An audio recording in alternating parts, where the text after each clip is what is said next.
બપોરનો સમય હતો. સુધાબેન મંદિરેથી પાછા ફરી રહ્યા હતા. કપાળ પર તિલક, હાથમાં પૂજાની થાળી હતી. મંદિરેથી પાછા ફરી રહ્યા હતા.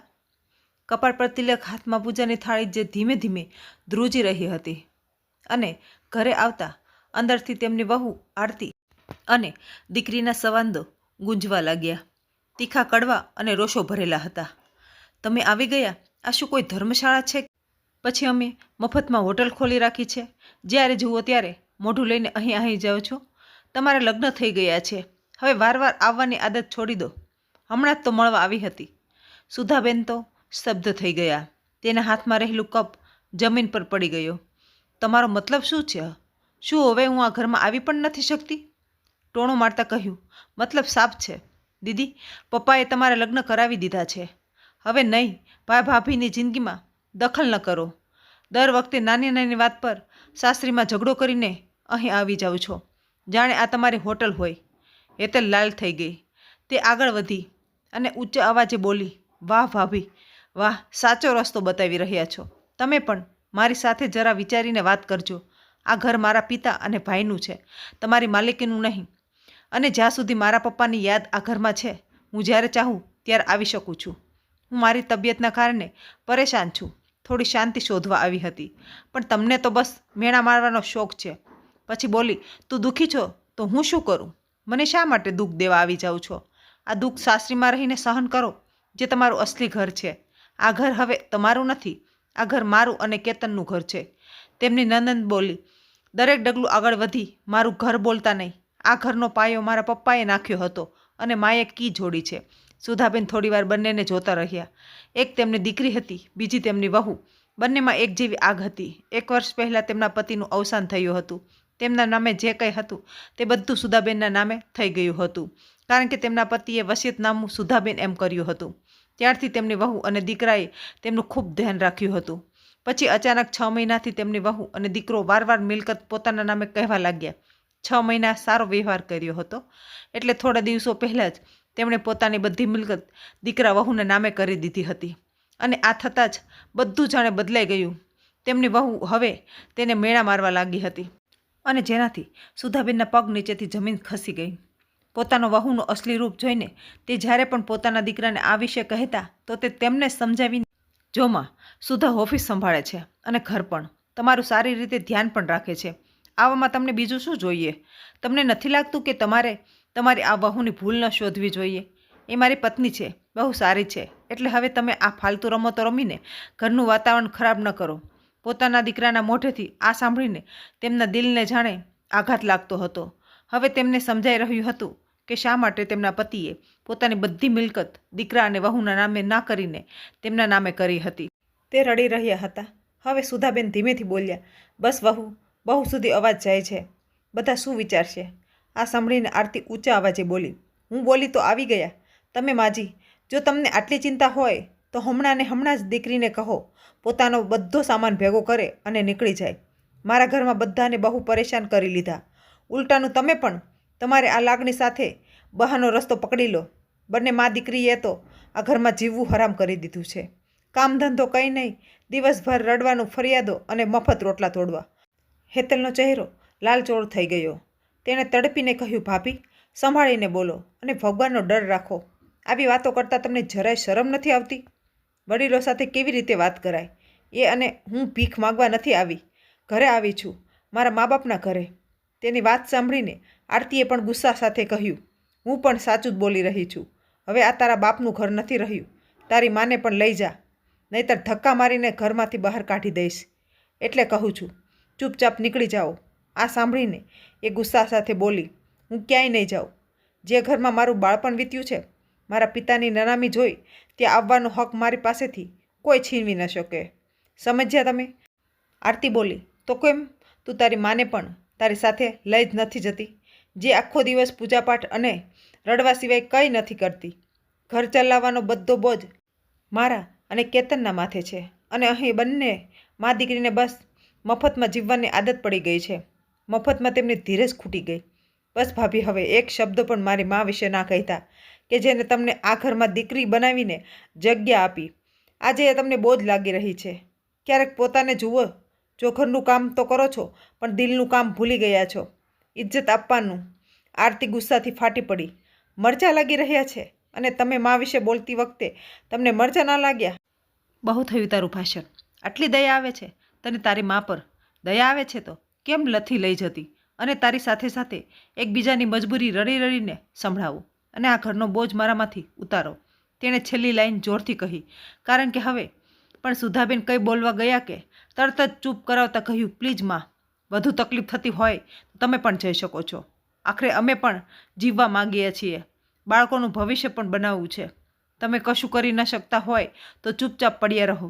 આ સાંભળીને સુધાબેનની આંખોમાં આંસુ આવી ગયા, પણ તે કંઈ બોલ્યા નહીં. ત્યારે તે પહેલાં તો ગયા પણ તે કંઈક બોલ્યા નહીં.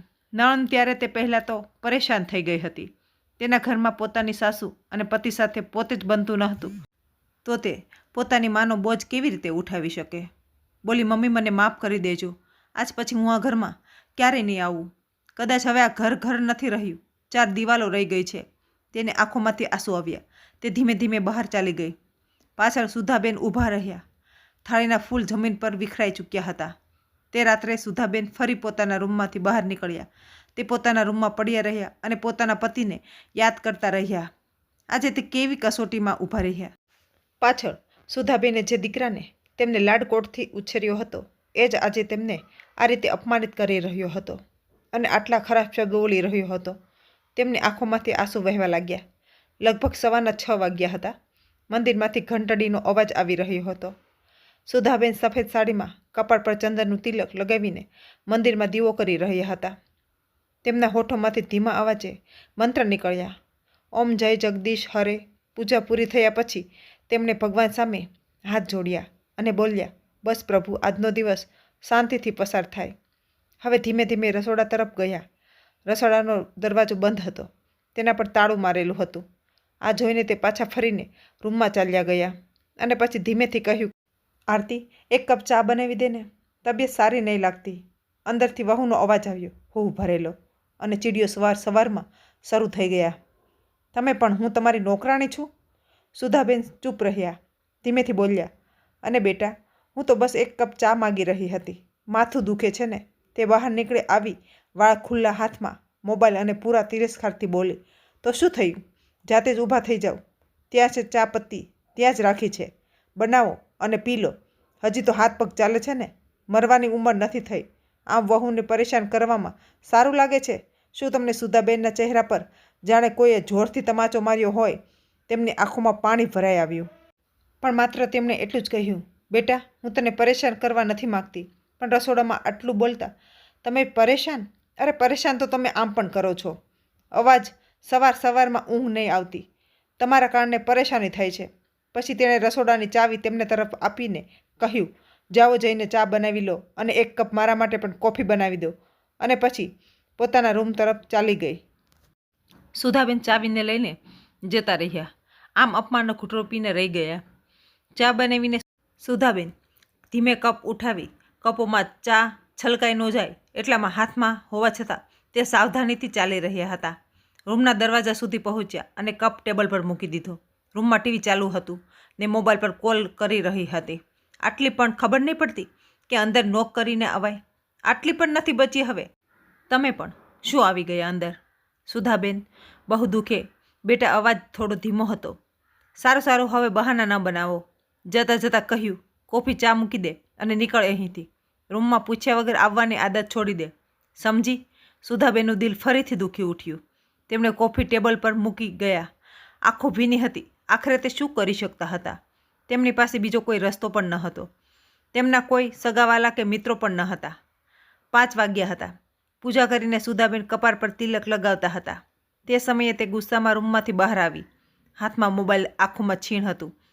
સાંભળો, આજે મારા પિયરના લોકો આવવાના છે. સુધાબેન ચોંકી ગયા. હાથમાંથી અગરબત્તીનો ધુમાડો હવામાં ફેલાઈ ગયો. તે ધીમેથી બોલ્યા, સારું બેટા, તો હું ઘરની સામે દેવો કરી દઉં. મહેમાન આવશે તો ભગવાનની કૃપા પણ થશે. ટોણો મારતા કહ્યું, અરે ભગવાન નથી જોઈતો, ખાવાનું જોઈએ, અને એ પણ તમે બનાવશો.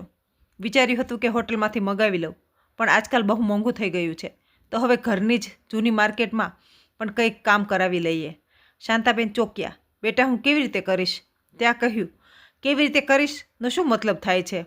સારી રીતે ખાઓ પીવો છો એવું તો છે શું કે શરીરમાંથી જીવ નીકળી ગયો છે? એટલે કંઈક તો ઉપયોગ કરો.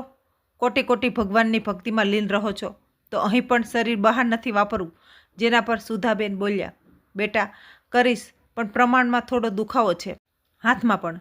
આરતી વચ્ચે બોલી પડી, આંખો ફાડીને ઊંચા અવાજે, દર વખતે કોઈને કોઈ બહાનું કરો છો. તમારી પાસે જો ખાવાનું ન બને ને તો આજે તો બધાને કહી દઈશ કે તમારા કારણે મારા સગાવાલા ભૂખ્યા પાછા ગયા. અને યાદ રાખજો, હું હવે આગળ આવી નોટંકી સહન નહીં કરું. ઘરમાં રહેવું હોય તો કામ કરવાનું શીખો, નહીંતર દરવાજો ખુલ્લો છે, જ્યાં જવું હોય ત્યાં. સુધાબેનની આંખોમાંથી આંસુ છલકાઈ ગયા. તેમણે હાથ જોડીને કહ્યું, બેટા એવું ન કર, હું બનાવી લઈશ, બસ થોડો સમય આપ તો ઠીક કરી દઈશ. હસતા હસતા ટોણો માર્યું, હા હા, સમય તો તે આખી જિંદગી ખાઈ લીધો, હવે થોડું કામ પણ કરી લે. આમ પણ મફતના રોટલા તોડવા કરતાં સારું છે કે કંઈક કામે આવે. તે ફરી ચાલી ગઈ. એના શબ્દો ઉપર રહી ગયા. મફતના રોટલા.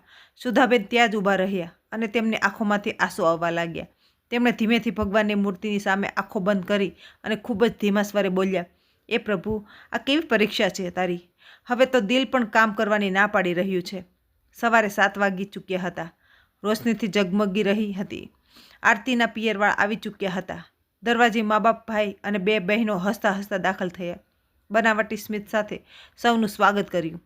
પપ્પા આવો ને, કેટલો સમય લાગ્યો?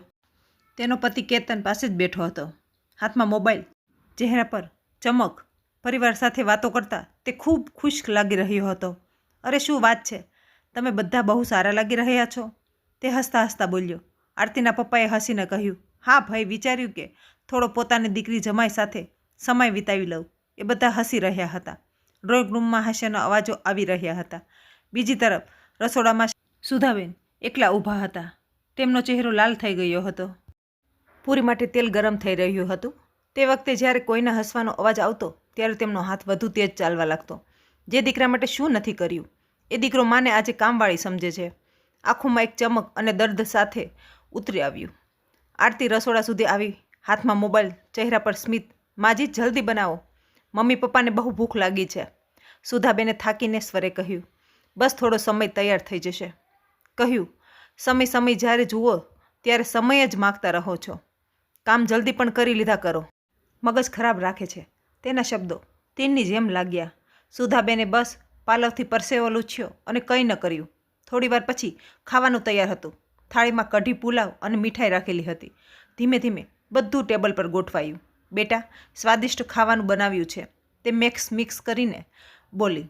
પપ્પા આજે તમે બધું સાંભળ્યું, જેના પર તે તારી સાસુને પણ કહેવું જોઈએ, કામમાં મદદ કરે. તું કેટલી દુબળી પાતળી થઈ ગઈ છે મારી દીકરી. અને મમ્મી એ તો રોજ પૂજાપાઠ સિવાય કંઈ નથી કરતી, પરંતુ રોટલા તોડે છે. જેના પર તેની માએ કહ્યું, તો આખરે તારી સાસુને આ ઘરમાં રાખી જ કેમ છે? તેને કોઈ વૃદ્ધાશ્રમમાં છોડી દે. આ સાંભળીને કેતન થોડો અસ્વસ્થ હતો. ત્યાં એકદમ હસતા હસતા બોલી, મમ્મી એની કોઈ જરૂર નથી. આમ પણ ઘરડી થઈ ચૂકી છે, વધુ સમય તો એમ પણ નથી જીવવાની. એટલે જેના પર તેની માએ તેની નજર ઉતારતા કહ્યું, હાય મારી દીકરી કેટલી સમજદાર છે. આ સાંભળીને આરતી હસવા લાગી હતી. થોડીવાર પછી બોલી, અરે હવે શું ઉપર તપસ્યા કરી રહ્યા છો? ખાવાનું તો બધા ખાઈ ચૂક્યા છે. હવે જરા બહાર જાઓ, તેનું ટેબલ સાફ કરો, તો વિખરાયેલું પડ્યું છે. સુધાબેન ધીમેથી બોલ્યા, સરસ વાત, લઈ લઉં છું, હમણાં પછી કરું છું. વચ્ચે જ વાત કાપી નાખી. તેમણે અવાજ વધુ ઊંચો કરી દીધો, નહીં બહાના તો તમે રોજ કરો છો, હવે જરા કામ પણ કરી લો. મારા મમ્મી પપ્પા બેઠા છે, મારે તેમની સાથે વાતો કરવી છે, એટલે હું નહીં કરી શકું. તે મોબાઈલ પર નજર નાખીને હસતા હસતા બોલી, અને હા, સાફ કરે એવું હોવું જોઈએ કે ચહેરો દેખાઈ જાય. સમજ્યા તમે? સુધાબેન ચૂપચાપ તેની તરફ જોયું. બસ એક પળ માટે એ નજરમાં ન ડર, એક નવી શરૂઆત થઈ અને લાગ્યું જાણે તેમને કહેવામાં આવ્યું હોય તો તેણે ફરી વાત ફેરવી દીધી અને હળવો વ્યાયામ ફેંક્યું. હવે ઊભા રહો, કામ કરો, અને હા જલ્દી કરો, નહીંતર બધાને ખબર પડી જશે કે આ ઘરમાં માત્ર તમે જ કામ કરો છો. આટલું કહીને ચાલતી થઈ. ધીમેથી દિવાલના સહારે બેસી ગયા. આંખો બંધ કરી લીધી. તેના હોઠ અલ્યા, હવે બહુ થઈ ગયું. પ્રભુ હવે મારી પરીક્ષા ના લો. રાતના 11 વાગી ચૂક્યા હતા. આખા ઘરમાં સન્નાટો હતો. સુધાબેને રસોડાનું બધું કામ પતાવી દીધું હતું. તે ચમકી રહ્યું હતું. તે પોતાના રૂમ તરફ દરવાજા સુધી પહોંચ્યા કે તેમણે ધીમેથી સ્ટોપર ખોલી અને ચોંકી ગયા. અંદર આરતીના માતા પિતા આરામથી બેઠા હતા. તકિયો, ચાદરો બધું પથરાયેલું હતું અને રૂમની વચ્ચે તેમની હવે મહેમાનોને આરામકા બની ચૂકી હતી. સુધાબેને પણ કંઈ બોલ્યા વગર પોતાની નજર ઝુકાવી લીધી અને ધીરેથી બોલ્યા, તમે લોકો અહીં? કંઈ હળવું સ્મિત આપ્યું, પણ તેમના પતિનો ચહેરો એકદમ લાલ હતો. ગુસ્સા, શરમ અને અસહમતિથી ભરેલો. તે જોરથી બોલ્યા, જરા થોડી જ પળોમાં. આરતી શું ફોન કર કરે છે? આંખોમાં ચીડ. શું થયું પપ્પા? મને ઊંઘ આવી રહી હતી. અને તેના પિતા બોલ્યા, આરતી આસુરી છે તારી સાસુ. પૂછ્યા વગર રૂમમાં આવી ગયા. બેટા આ સાંભળતા જ ભડકી ગઈ. તેને ગુસ્સાથી સાસુમાને જોતા કહ્યું, તમને ખબર પડે છે? બોલ્યા વગર કોઈના રૂમમાં જવાય? પોતાની દીકરીને આ રીતે પોતાની સાસુ જોડે વાત કરતા જોઈને બીકની મારે તેની મમ્મી જલ્દીથી કહ્યું, બેટા તું કેવી રીતે વાત કરી રહી છે? જેના પર આરતીએ ગુસ્સા સાથે કહ્યું, મમ્મી પ્લીઝ કરો. રસોડામાં મોટી જગ્યા તો ત્યાં જઈને આરામથી સૂઈ શકો છો. આમ પણ ખાવાનું ત્યાં જ બને છે, તો ત્યાં જ તેમના માટે સૌથી યોગ્ય જગ્યા છે. આ સાંભળીને સુધાબેનનો ચહેરો પીળો પડી ગયો. તેને કહેવામાં આવ્યું, આરતી બેટા એ જગ્યા તો મારી નહીં, આ મારા મમ્મી પપ્પા છે, તો તેમને જમીન પર સૂવું? અને જ્યાં સુધી તમારી વાત છે, તમને શું ફરક પડે છે? આખો દિવસ પૂજા કરતા રહો છો, હવે રસોડામાં પણ કરો. અને હા, જરા ધ્યાન રાખજો. આટલું કહીને દરવાજો બહારથી બંધ કરીને ચાલી ગઈ. તેના મમ્મી પપ્પા પણ રૂમમાં ચાલ્યા ગયા. સુધાબેન ત્યાં જ ઊભા રહી ગયા દિવાલના સહારે, અને તેમની આંખો એકદમ સૂની હતી. ધીમેથી તેમના હોઠ, અલ્યા આજે મેં બધું સંભાળી લીધું, હવે બહુ થયું, હવે બસ એક છેલ્લી વાત બાકી છે, એ હું કરીશ ને કરીને જ બતાવીશ. તે પાછા ફર્યા. ધીમે ધીમે રસોડા તરફ ચાલ્યા. તેમનું શરીર ઠંડુ પડી ચૂક્યું હતું, પણ તેમની અંદર આગ હવે પૂરી રીતે થઈ ચૂકી હતી. આખા શહેરમાં સન્નાટો હતો, પણ સુધાબેનની આંખોમાં હવે ઊંઘ નહીં. તેમણે રસોડાનું એક ડોર ખોલ્યું અને એક ચાવી કાઢી તેને સાચવીને રાખતા હતા. તેમણે ત્યાં બનેલું એક જૂનું લોકર હતું, જેમાં કેટલાક કાગળો હતા. સવારના 8 વાગ્યા હતા. દરવાજાની બહાર લોકોનો બોલવાનો અવાજ, કાગળનો પલટવાનો ખડખડ, કલમની સહી કરવાનો સલાટ. આરતી ઊંઘમાંથી ઉઠી ચહેરા પર ચીડ સાથે બહાર આવી. પાછળ કેતન પણ હતો, સાથે તેનો પરિવાર પણ. તેમની આંખો અડધી ખુલ્લી બંધ થઈ રહી હતી. વકીલો પહોંચ્યા તો જે દ્રશ્ય જોયું, બધાના ચહેરા પરથી ઊંઘ ઉડી ગઈ. સુધાબેન સોફા પર આરામથી બેઠા હતા. માથા પર હળવું પાલવ, ચહેરા પર શાંતિ, અને સામે ટેબલ પર રાખેલા કાગળો પર સહી કરી રહ્યા હતા. એ પાસે ઊભેલા 2-3 લોકો દસ્તાવેજો સંભાળી રહ્યા હતા. ઘરમાં પહેલીવાર સુધાબેન આટલા શાંત અને ડર વિના લાગી રહ્યા હતા, જાણે કોઈ બહુ મોટું બોજ ઉતરી ગયો હોય. આરતીએ બૂમ પાડી ઉઠી, આ બધું શું થઈ રહ્યું છે? આ લોકો કોણ છે અને આ શું છે બધું જેના પર તમે સહી કરી રહ્યા છો? તેનો અવાજ આખા ઘરમાં ગુંજી ઉઠ્યો. મહેમાનો, કેતન, વકીલ અને લોકો બધા સ્તબ્ધ થઈ ગયા. સુધાબેન બસ એક પળ માટે માથું ઊંચું કર્યું અને શાંત સ્વરે કહ્યું, આરતી બેટા આ બધા આપણા ઘરના કાગળો છે, જેના પર હવે મારી છેલ્લી સહી બાકી રહી હતી, જે હવે થઈ ગઈ છે. આ સાંભળીને આરતી ભડકી ગઈ. શું મતલબ? શું બકવાસ કરી રહ્યા છો? ક્યાં કાગળો? તમે ઊંઘમાં છો કે? જોકે આ ઘર મારું અને કેતનનું ઘર છે. સુધાબેન હવે ઊભા થયા. તેમનો અવાજ પહેલીવાર વર્ષોની ચૂપકીદી તોડી રહ્યો હતો, તીણો પણ અંદરથી લોખંડ જેવો મજબૂત. આ ઘર મારું છે, જેમાં મારા પતિ સાથે મળીને બનાવ્યું હતું. તારા પિયરની હસી અને મહિલાઓ વચ્ચે મેં આ ઘરમાં પાયામાં મારી ઉંમર ઘસી નાખી હતી. જે કાગળ પર મેં તારા માટે સહી કરી તે નકલી હતા. આ સાંભળતા ચારે બાજુ સન્નાટો છવાઈ ગયો. બધાની આંખો પહોળી થઈ ગઈ. હવા પણ થંભી ગઈ. આંખો ફાટી ગઈ રહી હતી કે એક ડગલું પણ આગળ વધી ના શક્યા. પગ ત્યાં જ થંભી ગયા. આરતીના માતા પિતા એકબીજાને જોવા લાગ્યા, જાણે જમીન ખસી ગયું હોય. કાગળ ઉપર પડેલી સહી હવે તડકામાં ચમકી રહી હતી, અને એ રોશનીમાં સુધાબેનનો ચહેરો કોઈ સાચા દીવાની જેમ ચમકી રહ્યો હતો. સુધાબેન આગળ બોલ્યા, હું જોવા માંગતી હતી કે શું થશે, ત્યારે બસ તારી પરીક્ષા લીધી. હવે તું હારી ગઈ. હવે આ ઘર માતાઓનું થશે, કે જેને રસોડામાં સૂવાનું કહેવામાં આવ્યું, કે એમને ચા માંગવા પર એમને અપમાન મળ્યું. તેમનો ચહેરાનો રંગ ઉડી ગયો. તે અવિશ્વાસથી, તમારું મગજ તો ઠેકાણે છે ને? તમને કોઈએ ભડકાવ્યા કે શું? આ કેવી રીતે બકવાસ વાતો કરી રહ્યા છો? પાસે આવી આંગળી ઉઠાવતા બોલી, તમે પાગલ થઈ ગયા છો? તેનો અવાજ ઊંચો થઈ ગયો, ચહેરો લાલ, આંખો ગુસ્સાથી ભરેલી. નાટક ન કરો. તે ઝડપથી આગળ વધી અને સુધાબેનના હાથમાંથી કાગળ ખેંચવા લાગી. ત્યારે સુધાબેને એક જોરદાર તમાચો આપ્યો, જેનો અવાજ આખા હોલમાં થયો. એટલું જો કે દરેક વ્યક્તિ ત્યાં જ થીજી ગઈ. દિવાલોએ પણ એ તમાચો સાંભળ્યો. આંખોમાં હેરાની અને અપમાનનું તોફાન, પણ સુધાબેનની નજરો હજી અડગ હતી. રૂમમાં અંધારું છવાઈ ગયું. શ્વાસ રોકાઈ ગયા. તેમનો દીકરો ઊભો હતો. તે જલ્દીથી આગળ વધ્યો. ધ્રુજતા અવાજે બોલ્યો, માં, આ શું કર્યું? આ તમે? સુધાબેનની નજર હવે તેના પર પડી. તેમની આંખોમાં આંસુ ન હતા. વર્ષોનું જમા થયેલું દળ અને એક કઠોળ સજા થઈ ગઈ હતી. પણ બીજો તમાચો તેના ગાલ પર પણ નહીં, પણ વાક્યો સાથે. આ વખતે અવાજ વધુ ભારે હતો. ચટ્ટા શરમ આવે છે મને મારા ઉછેર પર કે મેં તારા જેવા નાલાયક દીકરાને જન્મ આપ્યો. તે ઝૂકી ગયો. તેના હોઠ ધ્રુજી રહ્યા હતા, પણ અવાજ નીકળી નહોતો રહ્યો. સુધાબેનના ચહેરા પર હવે વર્ષોની મજબૂરી ચહેરા બંનેના જોયા. આરતી પણ માથું ઝુકાવીને ઊભી હતી. તેમનો ચહેરો હવે જોયા જેવો હતો. દીકરો જમીન પર બેસી ગયો હતો. તે ધીમેથી બોલ્યો, આ તમાચા તમારા ગાલ પર પણ નહીં, તમારા સંસ્કારો પર પડ્યા છે, જેથી આગલી વખતે કોઈ બીજી માં પોતાના ઘરમાં. સુધાબેન શાંત નજરથી પોતાના દીકરાને, હા બેટા, માં છું, એ જ માં છે. અત્યાર સુધી ઘરમાં રડતી હતી, પણ આજે એ માં તને એક વાત જણાવી રહી છે કે સ્ત્રી જ્યારે સહન કરવાનું છોડી દે ને, ત્યારે તેનું મન પણ તોફાન બની જાય છે. ત્યારે અચાનક આરતીની માં રંજનબેન ઊભા થયા. તમારી હિંમત કેવી રીતે થઈ મારી દીકરી પર હાથ ઉપાડવાની? સ્ત્રીઓ સાચું જ નામ બદનામ કરે છે. આ ઉંમરમાં પણ વહુ સાથે આવો વ્યવહાર? મારા પતિ અને દીકરો ન હોત તો હું હમણાં તમને બતાવીશ કે માનો મતલબ શું થાય છે. તેમના દરેક શબ્દમાં જે હતું, આંખોમાં બળતરા. આરતીના પિતાએ કહ્યું, આ અમારી દીકરીનો ઇજ્જતનો સવાલ છે. સુધાબેન અવાજ ઊંચો કર્યો વગર કહ્યું, સારું થયું કે તમે તમારી દીકરીની ઇજ્જતનો સવાલ ઉઠાવ્યો, પણ આપશો તમે ક્યારે એ ના પૂછ્યું કે તેણે બીજાની ઇજ્જતનો શું હાલ કર્યા છે? તેમનો અવાજ હોય તો પણ દરેક શબ્દ તલવાની જેમ પડ્યો. તમે માં છો તો બતાવો. જ્યારે તમારી દીકરીએ મને રસોડામાં સુવાડી ત્યારે તમારી માતૃત્વ ક્યાં ગયું હતું?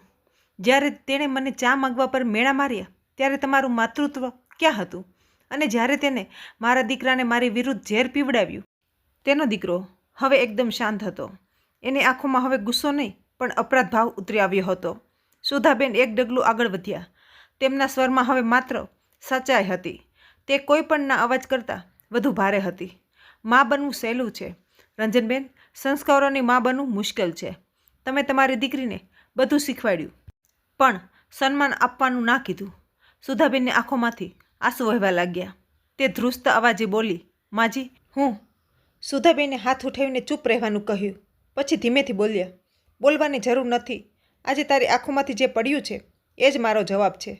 તે ફર્યા દરવાજા તરફ ચાલ્યા અને પછી અટકીને બોલ્યા, તમે બધા અહીંથી જઈ શકો છો. આવતીકાલ સવાર સુધીનો સમય છે અને આ ઘરમાં કોઈ દેખાવા જ ન જોઈએ. આવતીકાલથી આ ઘર બધા માટે છે. હું હવે વૃદ્ધાશ્રમ જઈ રહી છું. મેં પહેલાંથી જ સંપત્તિ સોંપી દીધી છે પોલીસને. મેં તેમને જાણ કરી દીધી છે. આ સાંભળીને આરતી એકદમ બોલી, માં, પણ સુધાબેન રોકાયા નહીં. તે કેતન પણ રોકવા માગતો હતો, પણ પછી બધી વાતો યાદ કરીને માથું ઝુકાવીને ઊભો રહ્યો. જ્યારે એક સ્ત્રી બીજી સ્ત્રીને નીચું દેખાડવાનું છોડી દેશે ત્યારે દરેક ઘરમાં ભગવાન પાછા આવશે. હું ગઈ નથી, બસ ચાલી ગઈ છું, જેમાં કહેવાનું અપરાધ નહીં, આશીર્વાદ હોય છે. તો આખી આજની વાર્તા વિશે તમારો શું અભિપ્રાય છે તે કમેન્ટ બોક્સમાં જરૂર જણાવજો. વિડીયો સારો લાગે તો લાઈક કરીને ચેનલને સબસ્ક્રાઈબ કરી દેજો. ધન્યવાદ.